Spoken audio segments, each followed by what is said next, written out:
Beltone Hearing Aid Center presents The Drive. Ready? The Drive. Elmore deep, left side three is good! From 30 feet, John Elmore! The Drive with Paul Swann. And welcome in, everybody. Woody Woodrum instead of Paul Swann for one more day.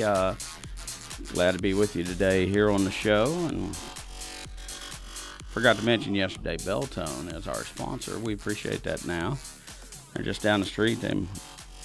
Maybe they didn't hear me yesterday because I was all the way at the Union Pub and Grill. But, hey, we hope you guys will give us a call at 304-399-8255, 877-420-8255, and you can ring us up right now. Gabriel Sellers in on the other side of the glass, and he's taking the calls.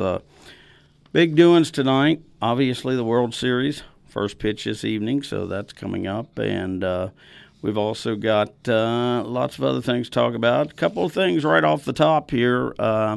John Elmore has been named to the second-team All-American squad for Blue Ribbon Magazines. That's the magazine put out by the West Virginia native Chris Wallace, who has been doing that for quite a while.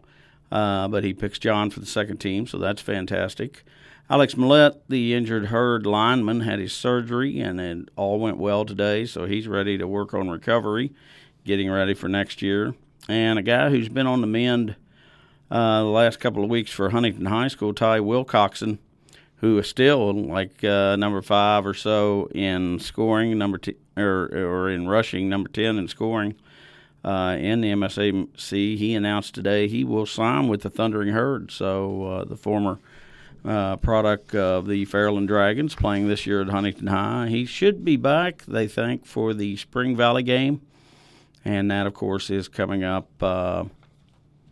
in 2 weeks. Huntington will play this week at home for senior night, their final home game, against Parkersburg, who's playing much, much better than I think anyone really expected them to. Honestly, it's kind of staggering how well they're playing. So, the Huntington team hasn't been playing so well as of late, and they're going to have to certainly pick things up if they hope to get a win against this improved Parkersburg squad. So we'll see how that all shakes down on Friday night. We'll be out, of course, at the Huntington Stadium, and hope you guys will be there too to join us on the for the game. I'll be out there with, of course, Chris Tatum, so it should be a lot of fun. And we will have the Highlanders this weekend. Highlanders still haven't played bad, but not with a lot of, I guess, heart is the way I'd put it. Maybe they just don't seem to be playing as hard as maybe you would expect a team that has a chance to be one of the top teams in the state when you're trying to finish down the stretch. And Ty Wilcoxon is still the leading rusher for this team, although Diallo Mitchell, with 88 carries, 542 yards, 4 touchdowns, is second right now. And also they've got Malik Johnson, 55 carries, 378 yards, and a touchdown. And the quarterback, Tay Blackwell, has 54 carries, 340 yards, 5 touchdowns. But, they're getting beat up on the front. And their front 5 was supposed to be a strength this year. But right now I'd say they've got to get some things fixed with that group because they're not playing very, very well. So, Huntington and Parkersburg coming up Friday night. That game going to be live from up on the hilltop here in town. Conference USA volleyball tickets are on sale right now at Marshall University. The Herd is hosting that event, and they have tickets. An all-tournament pass is $20 for adults, $10 for youth, that's 12 and under. Or you can just go and make a donation of $8, and they will give those tickets to local youth volleyball teams so they can come and watch the matches, and it also earns you a 1 bonus point on your Big Green priority points. So you can check that out at herdzone.com or call 1-800-THE-HERD, and they will tell you all about being there for this coming up event. Looked at a couple of things that maybe we don't get into as much as we used to, but right now Marshall is not doing too badly. And I know there was people who were down. We even had one caller who didn't like the attendance this weekend for the game, on the homecoming game. And I'm not sure, nearly 24,000. The only team that topped that was UAB with 28,000. There were seven teams that were at home last weekend. UAB was 28 plus. Marshall was just under 24. Southern Miss at 21-2. La Tech at 18-9. FIU at 13.7. Western at 13.2.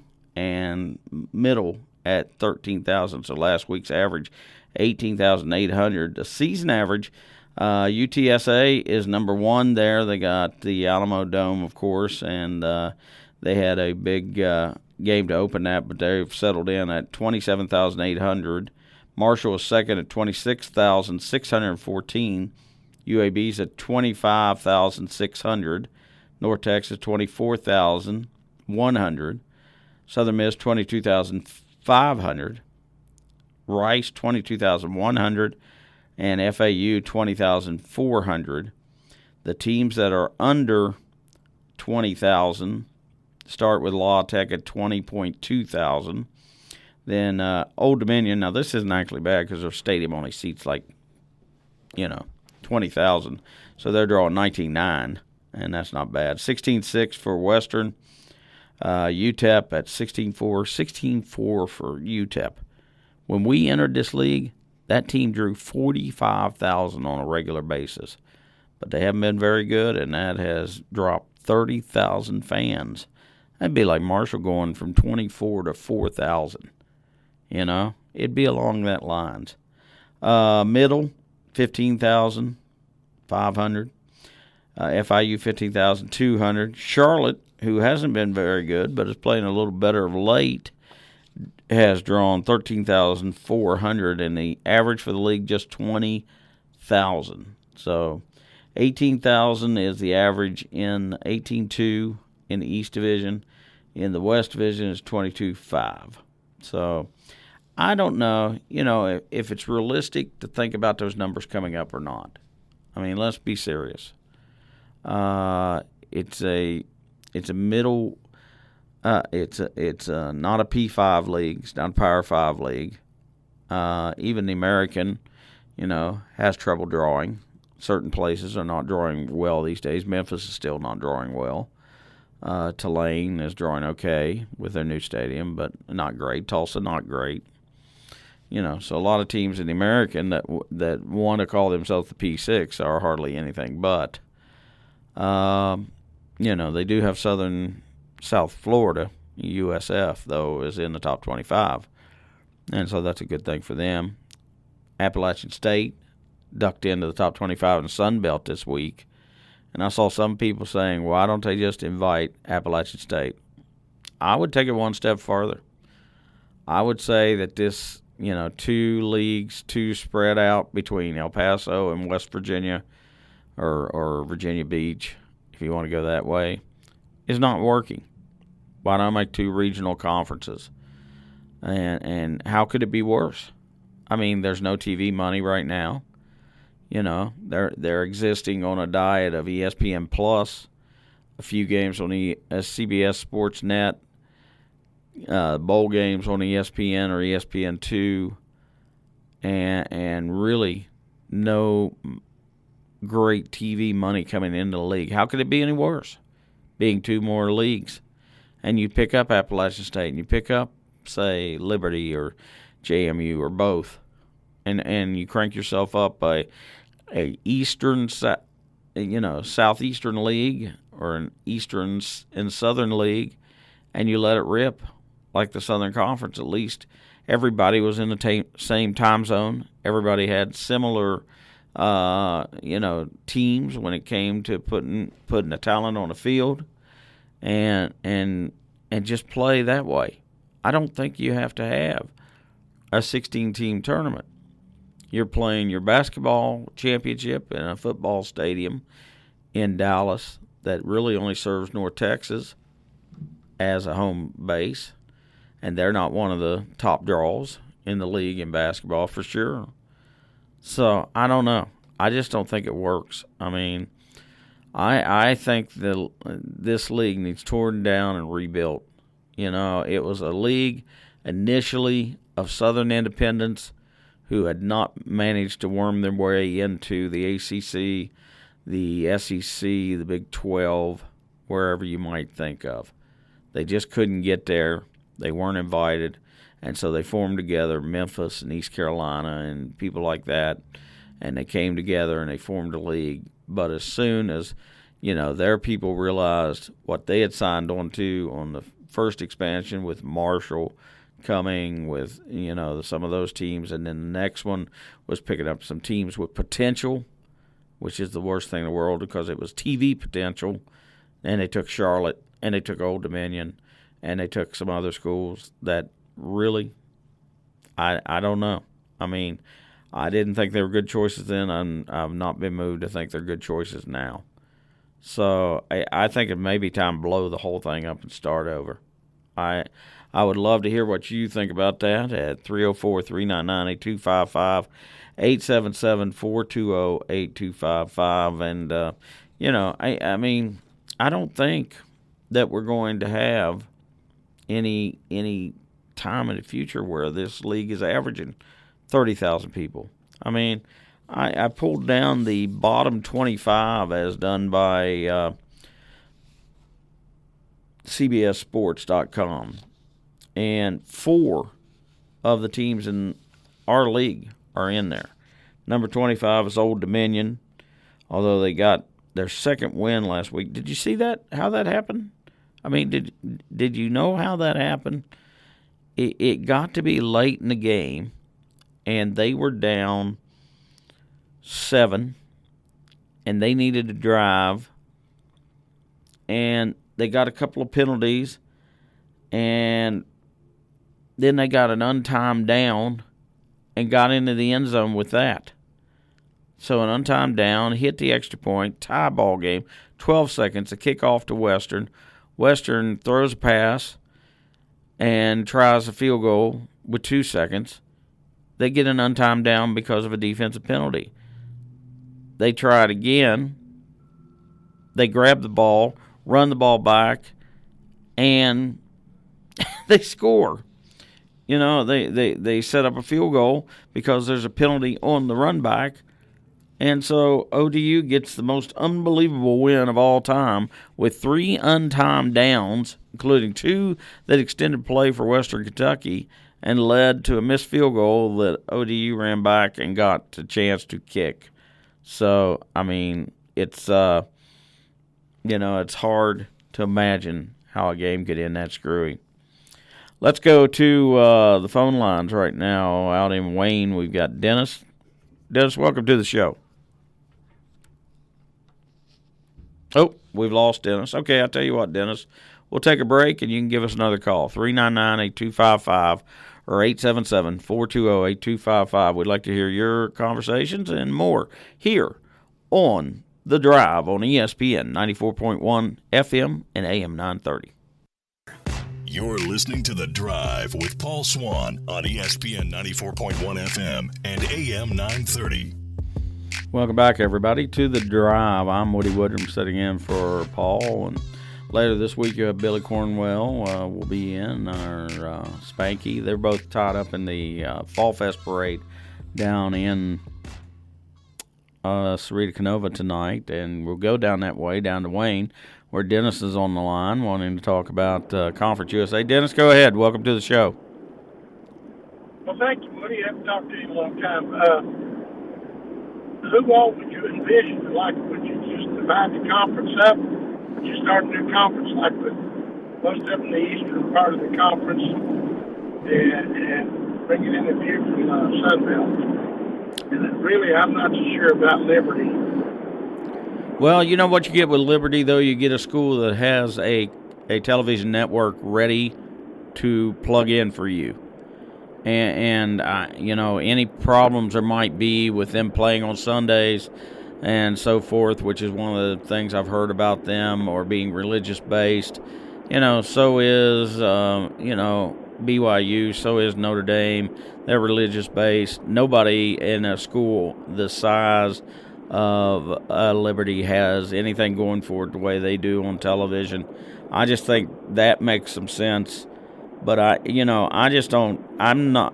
The more that I look at it, and the more I hear people talk about it, nobody can get a feel for rivalries with UTEP or UTSA or North Texas or Rice, Louisiana Tech. I mean, and only UAB and Southern Miss from the West Division really seem like rivals, and they were in, over in the just when Conference USA was one league, they were kind of over there, and Marshall has played Southern since they started. But I don't know. I know there's Appalachian State and there's JMU and even Georgia State down in Atlanta.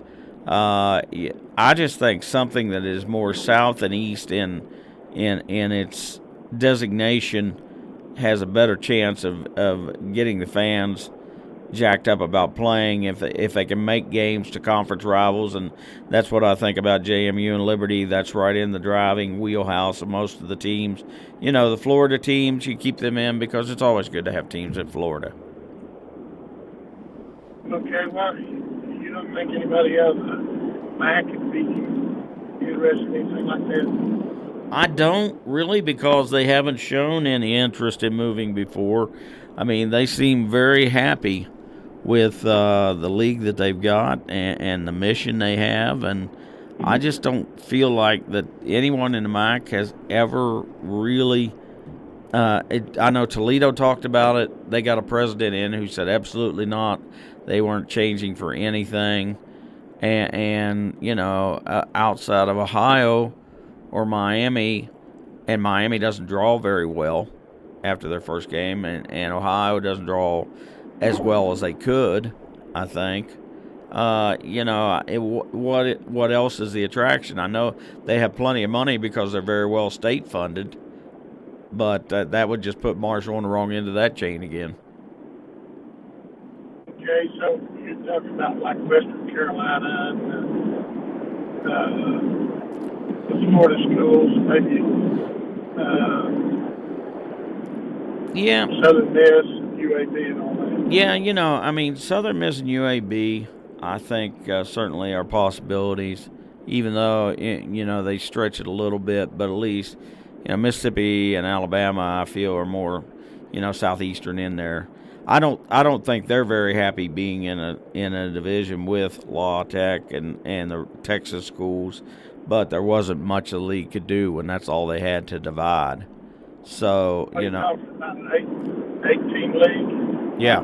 I just think it's 7-7 on each side. It doesn't really work. You play the guys on your side and then just hit and miss with the other side. I don't know if that's good for rivalries. I like it better when you're all in the same and you're playing for the same title, but I don't know. I mean, without any TV money on the table, what are you going to do? The only thing you can do is cut costs by being more regional. Yeah, it really wouldn't even help that much for the Americans. No, I think they struggle the same way we do. And they will get worse. I think they'll get worse as they go along because their deal was already cut before this last wave. And this all may be noise through the hat anyhow because of the player compensation lawsuit goes down and the NCAA is backed into a corner on scholarships and they do away with the limits on scholarships. There's going to be 4 super conferences full of teams that can spend any money they want to, and then there'll be all the rest of us, and it might be time to pick up sides then. Yeah, the only way I can see the 14-team conference split up like that be like the ACC or the SEC or the Big Ten. Yeah, and if they ever expand, I don't know if Marshall's really got.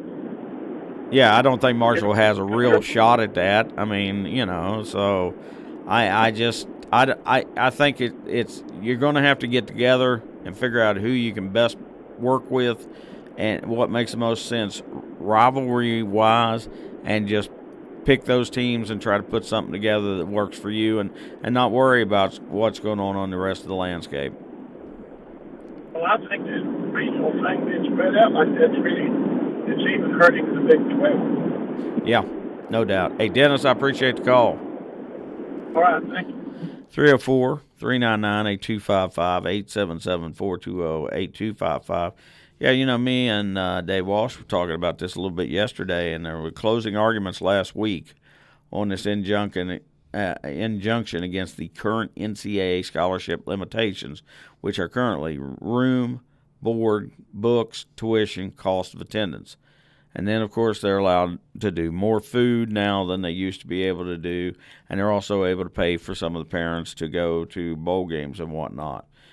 But, you know, if they tear all this down and get rid of what is called the collegiate model, and then every conference can decide how they will compensate their players, well, who's in a better place to do that than the ACC, the SEC, the Big Ten, Pac-12, hopefully the Big 12. I think they want to be there.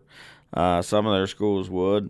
But, you know, will a school that's in there for academics, plus they help keep your academics up and they're good to have in your league for other sports, will those teams like Vanderbilt and will they go away? Or, you know, do you just have 64 schools in 4 conferences and that's it? You know, those teams basically are like pro teams on the amount of compensation they can pay.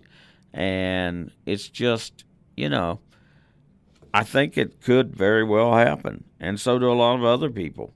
So, you know, things started 15 years ago when the ACC basically killed the Big East, and we had kind of a quiet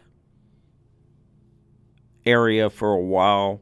But, you know, the Notre Dame athletic director says it would be fascinating. He told this to CBS Sports. It would be a disaster, but it'd be fascinating. I think there's a very significant chance that rulings would produce a new wave of concert realignment. Congressman Tom McMillan, who was leader of the Division I Athletic Directors Association, said leaving the decisions on how much to give players to the conferences would amount to the Wild West. I think they're both right. I think it would be crazy.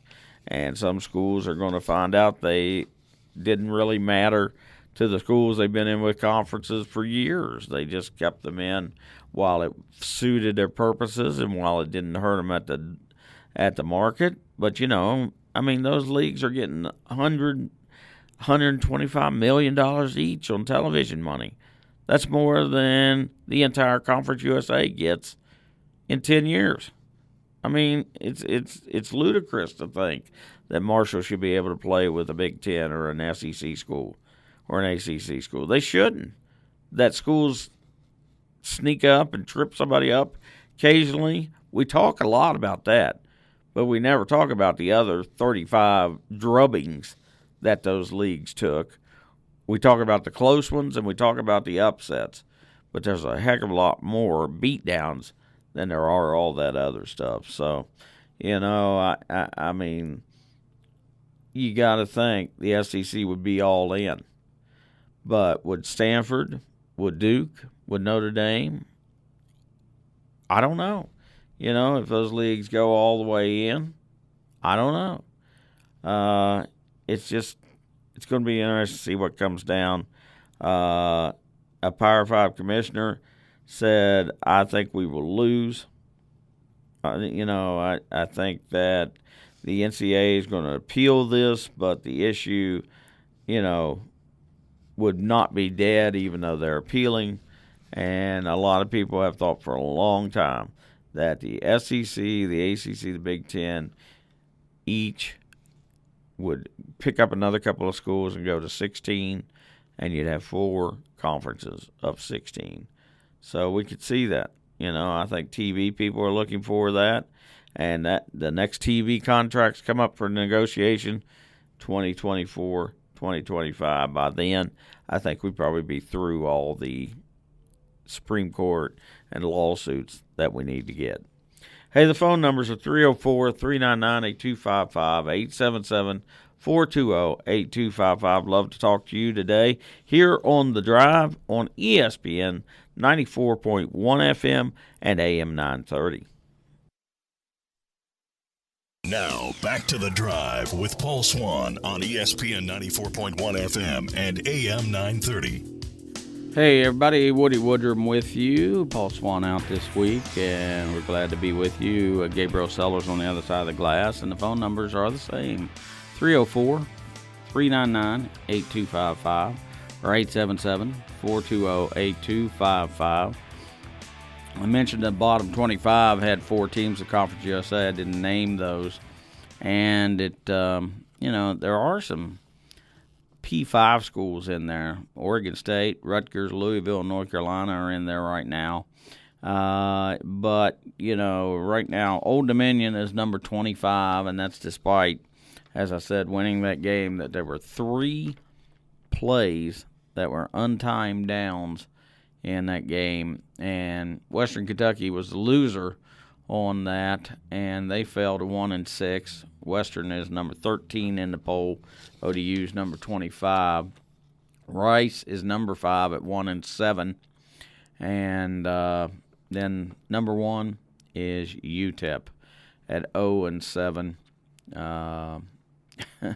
They lost 31-24 to Louisiana Tech, and they actually improved, but scores improved for San Jose State, who's 0-7, and Bowling Green, who's 1-7. They lost to Ohio 49-14 this past weekend. UConn lost to South Florida, and this week they have a chance, though, because they play the number 15 team in the bottom of the ratings, and that would be UMass. Speaking of those bigger schools, Navy, and we'll throw those in there. Arkansas is 23rd. Navy is 21st in the bottom 25. Nebraska is 18th. Louisville is 16th. It's just, it's not a good thing to be down there. And the MAC, has Bowling Green at 3. They have Central Michigan at 8. They go at Kent State's number 9. So they have their fair share in there as well, but not the place you want to be. No, it's not exactly sports, but the WWE was still going to have their event, a crown jewel event in Saudi Arabia, despite the controversy over the alleged murder of the Washington Post journalist, and that was supposed to be coming up on November 2nd. The belief in the past few weeks that the ever-turbulent Vince McMahon wouldn't budge may not be the case the closer we get to the crown jewel. On Wrestling Observer Radio, that's a subscription required for you wrestling types, Dave Metzer addressed the situation, noting the show in Saudi Arabia, despite all the backlash, is not as much of a given as it seems. Mounting pressure from what Metzer calls outside forces may have seriously contemplating the event of a relocation. And so, the president now has called the cover-up by the Saudis ridiculous, and that's probably what it was all about, I would say. He's gotten on board with that after much toe-dragging by the president, but he apparently now has decided that the Saudis didn't handle this very well, and several senators have spoken out against this, and the WWE, while not, they've admitted they're an entertainment forum, they're not a sport per se, but a spokesman told CNBC this week that the company is monitoring the situation, and that still stands. Have not mentioned the location of the event on television either of the last 2 weeks, though. Tickets have yet to be put on sale, and the location is not listed on the company's website. So, as soon as we get a definitive answer, they expect one because the event now is just 10 days away, but we will let you know. You know, kind of a touching moment in a sport where those are few and far between, at least real ones. Roman Reigns opened Raw Monday night and revealed he's been living with leukemia for 11 years. He had thought it was defeated, but as cancer often does, it has returned. And he relinquished the Universal Championship and was quite a bit of output from his peers and the fans. And, you know, there were a lot of children in children's hospitals with cancer who were very, very, moved to hear their hero. And, you know, when you're a small child, wrestling seems very, very real. And they were very, very moved, and so was Reigns, by the amount of children who came out to mention that, you know, if he thought he could beat it, maybe they could beat it. That's a tough draw in your life. I can't imagine anything worse than a sick child. And, Roman Reigns took time to go on Twitter today, thank everyone as he begins the battle with leukemia all over again. You know, when it's been gone for 11 years, you probably get at a point where you think, okay, we're probably good now. But cancer, the big C, is nearly undefeated, and the reason why is because it can come back even after 11 years of being gone. So best luck to Roman Reigns, and hopefully his battle will inspire some children to continue their battle. In the Herald Dispatch today, Chuck Landon's column, new ballpark should be named Jack Cook, after Jack Cook. Coach Jack Cook, 92 years old, guy that the field, you hope, and I mean, I know that sometimes things, people don't think things come out right. They wanted a name. Chuck talked about, there were some people who thought the new rec center should be named after Dr. Paul Ambrose, but there was a naming fee asked for. The sports medicine complex, naming fee asked for there. I do know that the soccer facility is the Marshall Memorial Soccer Complex and the Hoops family field. So it is both in memory of the Memorial Fieldhouse, which was built and memorialized in honor of all the men that were killed in World War II. And, you would hope that even if the university is able to get a naming right for the field, I really don't have a problem with blah, blah, blah stadium, Jack Cook Field. I mean, I think that's the best of both worlds. I know there were some people that were upset when the football stadium was not tagged with Marshall Memorial something on it. Although we do have quite a few memorials, and so far in less than a half century, it shows no sign of being forgotten here at Marshall University. I would be surprised if it was in 50 more years. I really would be. I won't be around by then, but I would be surprised if it was forgotten in that case. But it'll be more of a contest.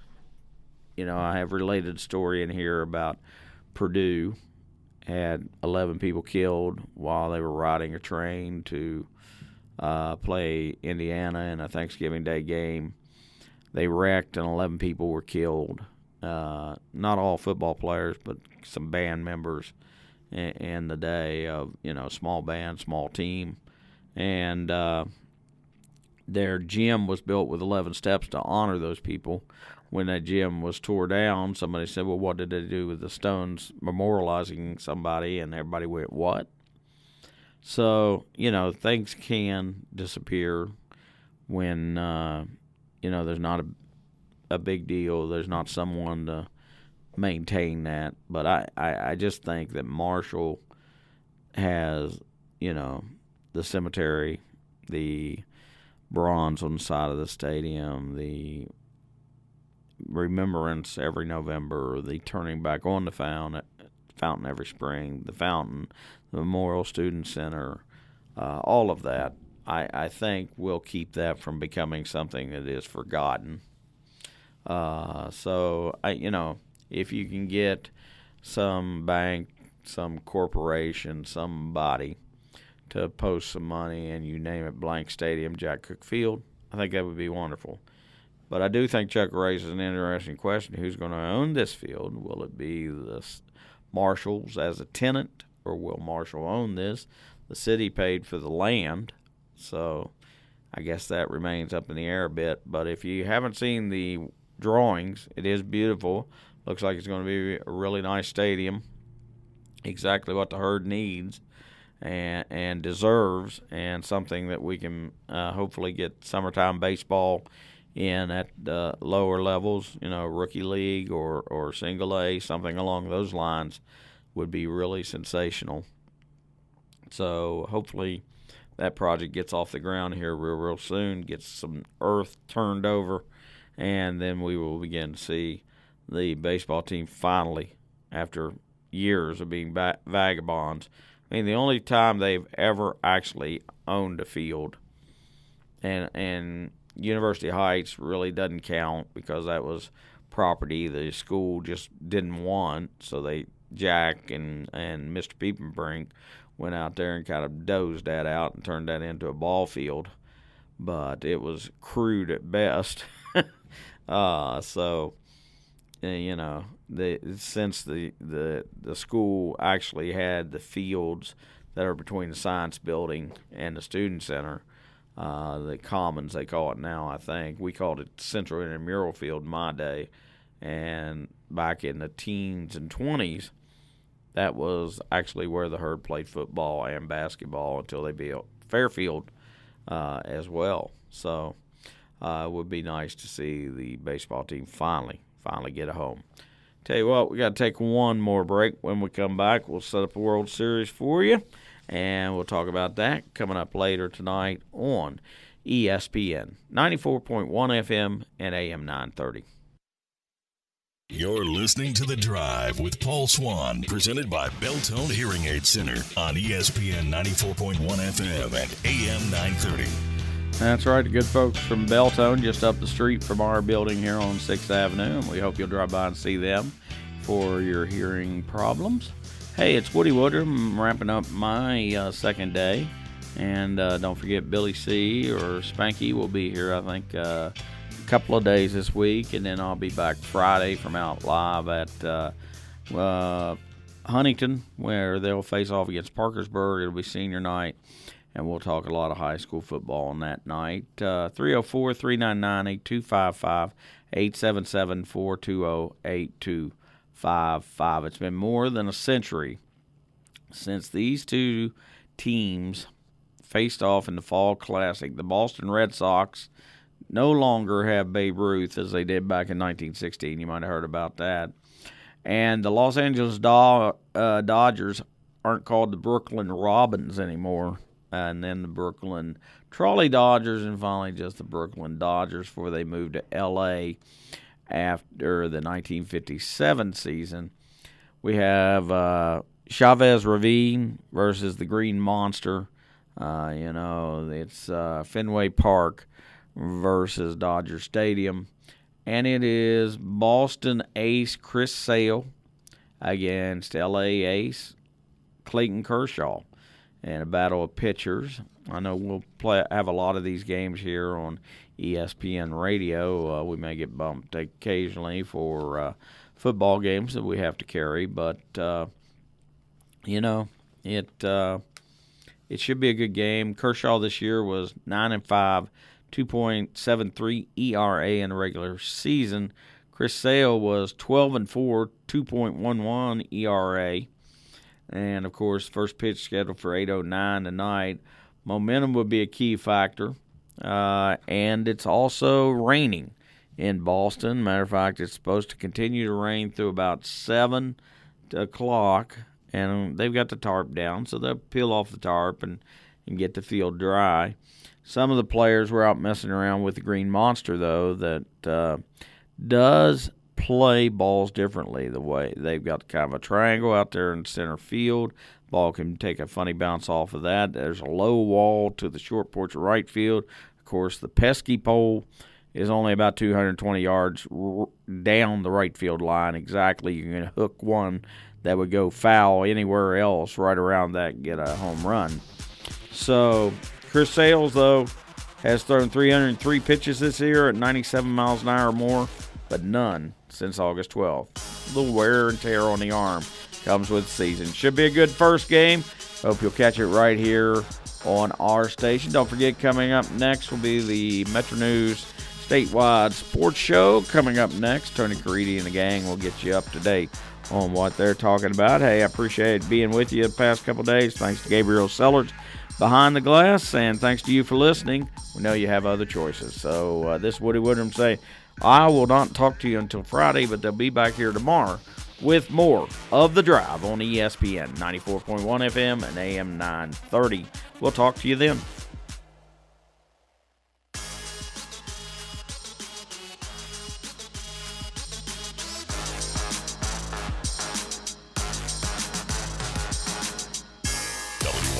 Huntington, W227BS Huntington, ESPN 94.1 FM and AM 930.